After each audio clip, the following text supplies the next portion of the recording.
Buenos amigos de Politicólogos, hoy día vamos a analizar el discurso presidencial de Javier Milei, su primer discurso presidencial, y quiero compartirles algunos conceptos de lo que se va a analizar, ¿no? Se va a analizar obviamente el tono de comunicación, si sigue o no su relato de campaña, no solamente en la parte discursiva textual, sino también en los gestos que puede tener Javier Milei y en el tono de comunicación, ¿no? Si bien es un discurso solemne, tal vez por momentos hay algunos rastros en donde el tono puede cambiar. Y dicho esto, voy a compartir pantalla. Vamos para poder analizar este discurso. Otro de los ítems que vamos a ver es, obviamente, el tema de que a quién le está hablando Milei, ¿no? Necesariamente este discurso es para todos los argentinos, o tiene una fuerte presencia de su público militante, ¿no? Al público que lo siguió durante la campaña o en otros términos su voto duro, ¿no? Vamos a ver, vamos a comenzar. Ok, vamos a ver. Antes de esto, un gesto que tiene Milei que sigue con su relato de campaña es cuando saluda por, por bastante momento al presidente de Ucrania, ¿no? Lo abraza, incluso se queda con él, como esperando las fotos, que las cámaras se queden un rato con él, y después ya se despide y va hacia el estrado principal, al atril, donde va a dar su discurso. Señores ministros de la Corte, La presidencia. senadores argentinos, Bueno, hoy comienza una nueva era en Argentina. Hoy damos por terminada una larga y triste historia de decadencia y declive y comenzamos el camino de la reconstrucción de nuestro país. Ya, ahí lo que hace Milei, lo que lo voy a explicar durante el discurso del presidente Milei, es que rompe con una realidad después más adelante lo dice, ¿no? De los últimos 100 años. Entonces, es para generar otra. En términos de narrativa, esto se llama mito de gobierno, que lo dicen varios pensadores argentinos.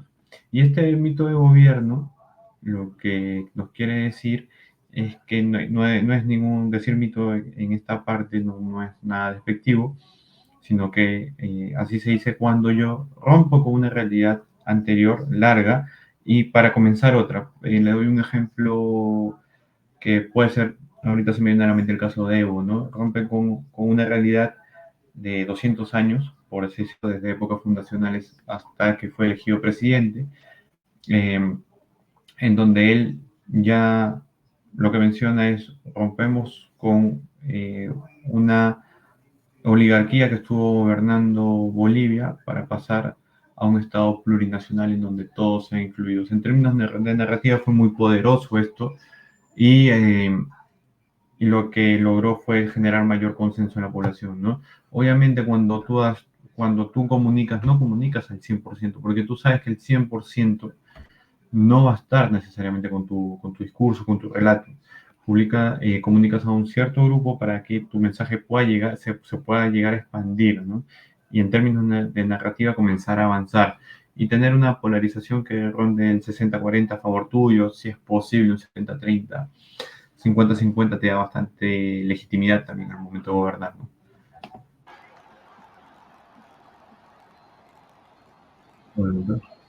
Han expresado una voluntad de cambio que ya no tiene retorno. Microgobierno. No hay vuelta atrás. Hoy enterramos décadas de fracaso, peleas intestinas y disputas sin sentido. Peleas que lo único que han logrado es destruir nuestro querido país y dejarnos en la ruina. Hoy comienza una nueva era en Argentina, una era de paz y prosperidad, una era de crecimiento y desarrollo, una era de libertad y progreso.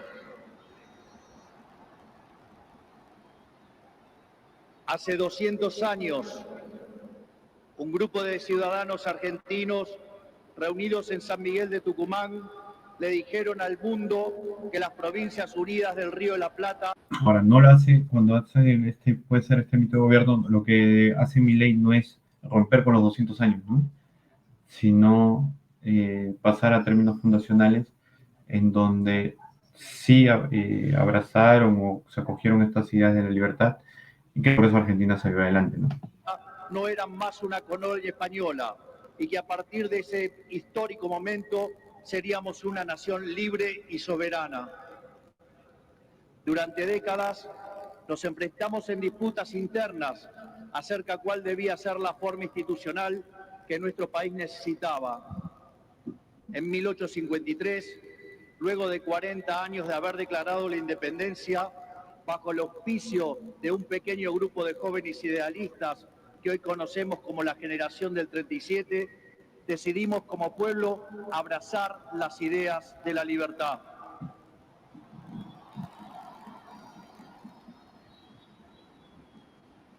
Así, No sé si se han dado cuenta, se pero sancionó una por ejemplo, aquí cuando él dice libertad, como las personas o el público que se encuentra en la plaza del Congreso es obviamente militante y que cree firmemente en Milei, porque si no, no estuvieran ahí con todo el sol incluso, ¿no? Y rodeado de gente.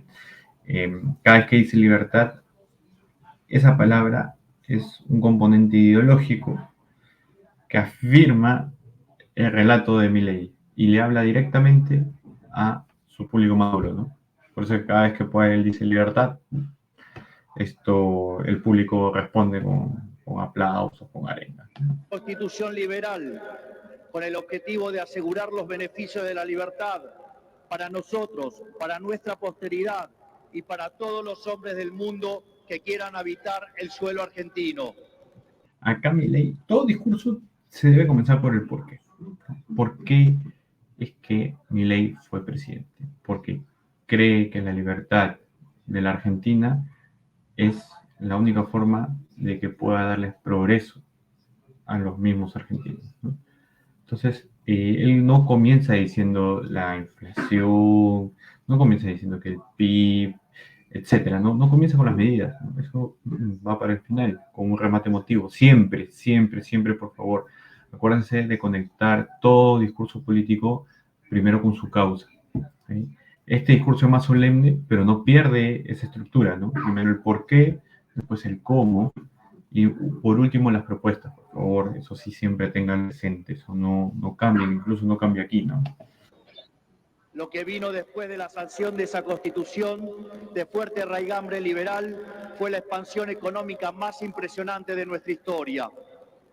De ser un país de bárbaros enfrascados en una guerra sin cuartel, pasamos a ser la primer potencia. Y siempre cuenten una historia, ¿no? En este caso, Milei está contando una historia. El discurso está, la verdad es que está bastante bien estructurado, con todo lo que un discurso debe tener, ¿no? Comenzar por el porqué, contando una historia, etc. Ojo que solamente estoy analizando en términos de narrativa. Si ustedes son pro Milei o anti Milei, eso en este canal no entra, ¿no? Solamente acá analizamos puramente el discurso y los casos que se nos presenten. Mundial. Para principios del siglo XX éramos el faro de luz de Occidente.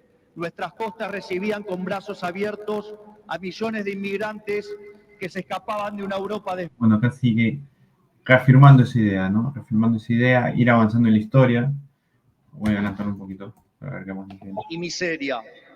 Un modelo que considera que los ciudadanos estamos para servir a... Sigue, ¿no? Sigue diciendo, rompiendo con una realidad de los últimos años para instalar otra.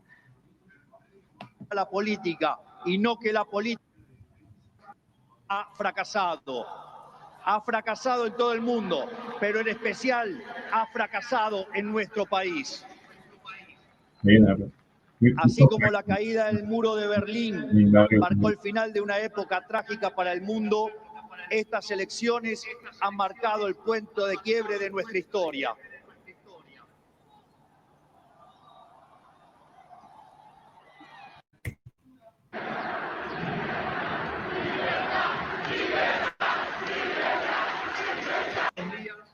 Mucho se ha hablado de la herencia que vamos a recibir. Dejen que sea muy claro en esto. Ningún gobierno ha recibido una herencia peor que la que estamos recibiendo nosotros.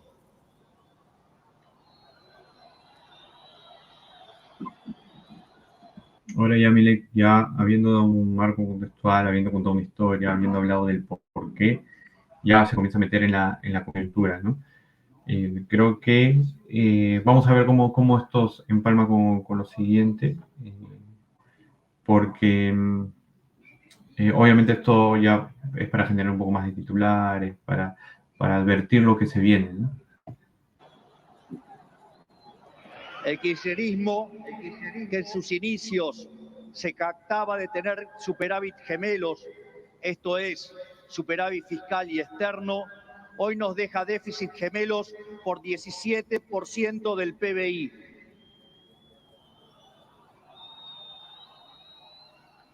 A su vez, de esos 17 puntos del PBI, 15 corresponden al déficit consolidado entre el Tesoro y el Banco Central. Por lo tanto, no existe solución viable en la que se evite atacar al déficit fiscal. Al mismo tiempo, de esos 15 puntos de déficit fiscal, 5 corresponden al Tesoro Nacional y 10 al Banco Central, por lo que la solución implica, por un lado, un ajuste fiscal en el sector público nacional de 5 puntos del PBI, que a diferencia del pasado, caerá casi totalmente sobre el Estado y no sobre el sector privado. Estaba esperando este cambio de tono. Lo que pasa es que en la campaña de Milei la causa era clara, que era la libertad. El tono de campaña era totalmente enérgico y disruptivo. Eso caracterizó la campaña de Milei. O sea, tenías una causa en un contexto de una campaña de cambio, era una campaña de cambio, porque acuérdense que tenemos campaña de cambio, campaña de alternancia y campaña de continuidad. Esta era una campaña de cambio.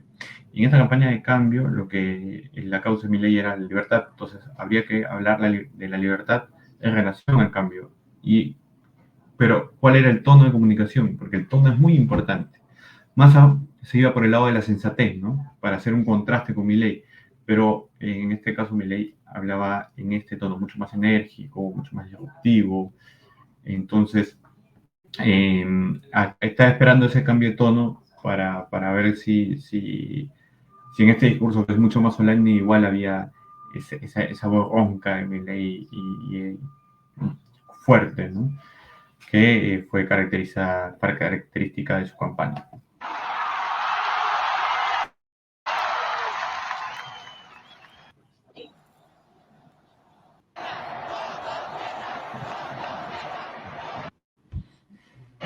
Por el otro, es necesario limpiar los pasivos remunerados del Banco Central, los cuales son responsables de los 10 puntos de déficit del mismo. Bueno, acá ya está hablando de las medidas, ¿no? De cómo el pasado afecta a la Argentina y cómo él va a cambiar los rumbos de la nación bajo su mandato. De esta manera se pondría fin a la emisión de dinero y con ello a la única causa de la inflación empíricamente cierta y válida en términos teóricos. Sin embargo, dado que la política monetaria actúa con un rezago que oscila entre 18 a 24 meses. Esto muy probablemente sí se entiende, ¿no? O sea, hay gente que lo entiende, pero hay gente que no. Y muchos de estos datos pequeñitos, sueltos, si no se posicionan fuerte, quedan en la nubosidad. Pero esto no es el objetivo de Milei, ¿no? El objetivo de Milei durante toda la campaña fue pasar a un punto, conectar con el ciudadano desde la ira y pasar de lo sentimental a lo racional, sabiendo que van a dejar en manos del país a una persona que sabe del problema. Por más que la gente no se acuerde exactamente de qué medidas o del diagnóstico que hace Milei en materia económica. Cuando los costos por 20 puntos del PIB lo vamos a pagar en inflación. El cepo cambiario. ¿Ves que levantó el tiro? Otra herencia de este gobierno.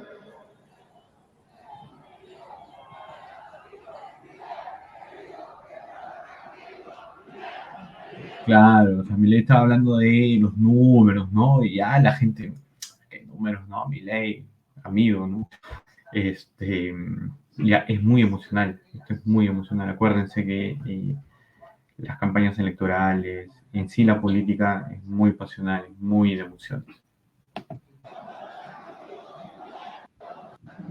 De este gobierno no solo constituye una pesadilla social y productiva, porque implica altas tasas de interés, bajo nivel de actividad, impulsan el aumento de pobres e indigentes. Había en la previa del Rodrigazo. Para tener una idea de lo que eso implica, recordemos que el Rodrigazo, y dado que la misma viene viajando a un ritmo del 300%, podríamos pasar, a su vez, tranquilos que no termina acá, la herencia sigue. A su vez, dada la situación de los pasivos remunerados del Banco Central. Claro, como diciendo, me falta hablar más todavía, ¿no? De cómo me dejan, cómo voy a hacer para arreglarlo. Yo creo que en este caso, cuando me imagino que habrán elaborado el discurso, también ha pasado por manos del presidente. Entonces, el presidente ha tenido que decir, estas cosas también son importantes, ¿no? Porque si no las digo, no me curo en salud de lo difícil que va a ser enfrentar esta situación. Pero yo creo que estaba muy cargado de propuestas y muy cargado de números. Yo creo que pudo reducirse a 2, 3 cosas muy, muy, muy puntuales, que sean relevantes para la ciudadanía, así como para la prensa, que sean los titulares y que se hable de eso, ¿no? Yo creo que acá sí se están extendiendo mucho. Inflación de Alfonso dinero y ciento anual. Esta es la herencia que nos dejan. Una inflación plantada del 15.000% anual, la cual vamos a luchar contra uñas y dientes para erradicarla. Un número fuerte y tuvo que acentuarlo.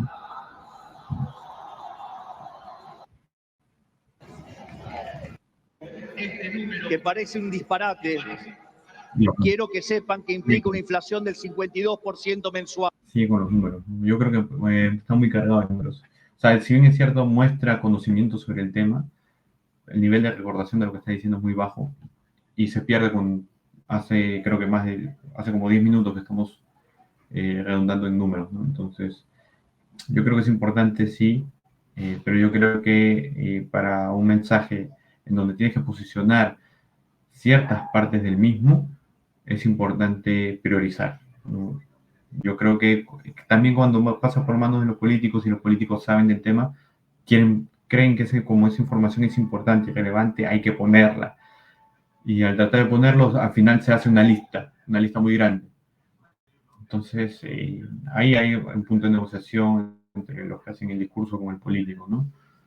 Obviamente, creo que Milei en muchos casos escribía su discurso, ¿no? Pero Milei lo que tenía es que sabía a quién hablarle, cuál era su segmento, sabía su mensaje y sabía cómo decirlo. Entonces, discursivamente es muy fuerte el conocimiento de Milei sobre la narrativa que quería instalar. Tal vez este discurso él lo ha escrito, ¿no? Eso sí, no, la verdad es que no sé. Generalmente se hacen los discursos y pasa por el visto bueno del político. Mientras que hoy mismo ya había... Demasiado. Esto es, el gobierno saliente nos ha dejado plantada una hiperinflación. Evitar semejante catástrofe que llevaría a la pobreza por encima del 90%. Este discurso creo que lo único que veo es el no hay plata, ¿no? En términos de recordación masiva, digamos, masivo. De ahí todos estos números se simplificaron en que todo este discurso se simplificó en que si se hizo algo mal, se viene el cambio y que no hay plata, ¿no? Y la indigencia por encima del 50%. En consecuencia, no hay solución alternativa al ajuste. Un shock. Por otra parte, la herencia no termina ahí. ya que los desequilibrios en tarifas son soles millones de dólares. Sí, hablando, creo que esta parte... La bomba en términos de deuda asciende a 100.000 millones de este año, donde los vencimientos de deudas en pesos son equivalentes a 90.000 millones de dólares y 25.000 millones de dólares en moneda extranjera. La deuda es por demás desafiante aún para el mítico Cíclope. Como si todo esto fuera poco, sí. Esto transcurre en una economía que no crece desde el año 2011. Yo creo que está llevando a un punto, puede ser, la verdad es que no tengo mucha idea, pero viendo y analizando ahorita el discurso, puede ser que hayan querido elevar el nivel de grado de emergencia en la que se encuentra el país. Entonces comenzaron a rotularlo como la herencia, ¿no? La herencia no termina, la herencia sigue. Tenemos 10 minutos hablando de la herencia, ¿no? Yo creo que para magnificar en términos de lo que la oposición le ha dejado al país. Por ese lado puede ser, yo creo que por ese lado es buena idea, pero me sigue pareciendo exagerado para el poco nivel de recordación que hay sobre esto. Y en línea a lo anterior, el empleo formal en el sector privado se mantiene que al mismo. Por eso no solo son 6, sino que de haberse mantenido la tendencia de aquellos años, o como lo decían ellos, el maldito neoliberalismo, hoy oscilarían entre 3.000 y 3.500 dólares por mes. Nos han arruinado la vida. Nos han hecho caer por 10 veces nuestros salarios. Ese número es interesante, ¿no? Nos han arruinado la vida, nos han hecho caer 10 veces nuestro salario. Por lo tanto... En esa parte sí le habla más al argentino en general, ¿no? No le habla tanto a la oposición. Cuando tú te refieres a tu oposición es porque quieres hablar a tu público duro. Tampoco nos debería sorprender que el populismo nos esté dejando 45% de pobres y 10% de indigentes. Todas luces parece irremontable, debe quedar claro que no hay alternativa posible al ajuste. También porque el anuncio, ya, entonces, acá entendiendo un poco más, todas estas cifras, todos estos datos que al momento de supuesto que nadie los recuerda, salvo algunos, es para, como repito, magnificar no solamente el hecho de lo que Milei va a tener que enfrentar, sino para justificar las decisiones drásticas que tiene que tomar, ¿no? Igual yo creo que es bastante larguito esa parte. Tampoco hay lugar a la discusión entre shock y el gradualismo. En primer lugar, porque desde el punto de vista empírico, todo lo salvo el lugar por reputación, como lamentablemente es el caso de Argentina. Claro, tú tienes que llegar al shock, ¿no? El que está escribiendo el discurso quiere llegar al shock. Entonces, para llegar al shock es algo muy fuerte, es una decisión política muy fuerte.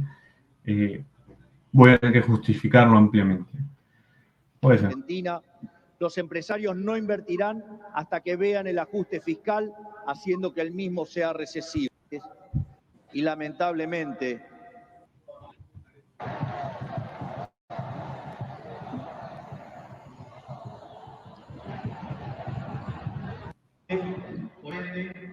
la conclusión es que no hay alternativa al ajuste y no hay alternativa al shock. Tal vez pareciera un poco redundante, ¿no? En términos de comunicación, cuando tú quieres repetir más un mensaje es porque quieres que aumente el nivel de recordación de lo que estás diciendo. Entonces, por ese lado podría estar justificado la redundancia, ¿no? Naturalmente, eso impactará de modo negativo sobre el nivel de actividad, el empleo, los salarios reales, la cantidad de pobres e indigentes. Habrá esta inflación, es cierto. Un poco de comunicación, ¿no? Me parece un discurso muy interesante porque estás comunicando de manera haces comunicación de gobierno, un poco de comunicación electoral y ahora hay un poco de comunicación de riesgo, ¿no? Cuando tú tienes el control de la información y no solamente el control de la información, sino en el momento de en qué comunicas la información, o sea, tienes el poder de decir en qué momento comunicar lo que se viene, es mucho mejor que si te adelantan desde el otro lado, ¿no? O desde la oposición, o la prensa, o etcétera. Entonces es mejor adelantarte y tener el control de la narrativa. Pero no es algo muy distinto a lo que ha pasado en los últimos 12 años. Per cápita, estamos hace más de una década que vivimos en esta inflación. Por lo tanto, este es el último mal trago para comenzar la reconstrucción de Argentina.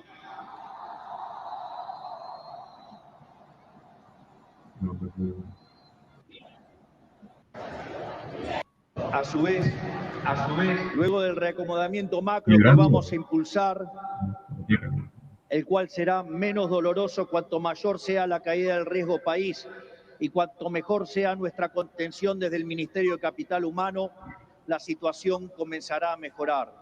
Esto es, habrá luz al final del camino. En el caso alternativo, la propuesta sensiblera progresista, cuya única fuente de financiamiento es la emisión de dinero, derivará en una hiperinflación, en un duro. Bueno, lo voy a dejar en un momento. Más adelante hablan de, obviamente, del famoso no hay plata. Y yo lo que quiero mencionar, habiendo visto ya el video de Milei, es que se pueden quedar con estos tres conceptos, ¿no? ¿A quién le hablo?